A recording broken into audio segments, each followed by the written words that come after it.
சௌந்தர்யலகரி 77வது ஸ்லோகம். நாபியில் நழுவும் விழி.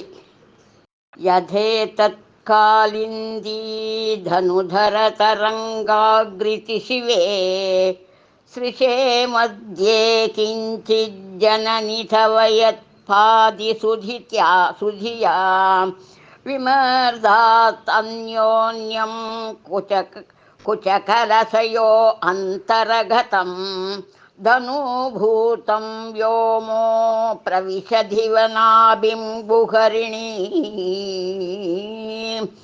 அம்பிகையின் மெலிந்த இடையின் மேற்புறத்தில் கருத்த வண்ணம் கொண்ட யமுனையின் மெல்லிய அலையை போன்று விளங்கும் ரோம வரிசை ஞானிகள் மட்டுமே காணக்கூடியதாகும்.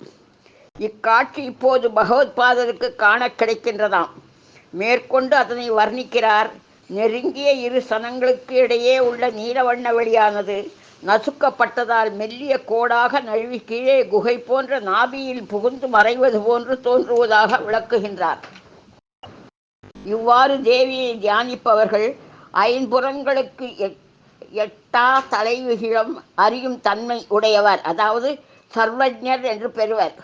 இதற்கு ஒப்பான அபிராமி அந்தாதி பாடல் 75.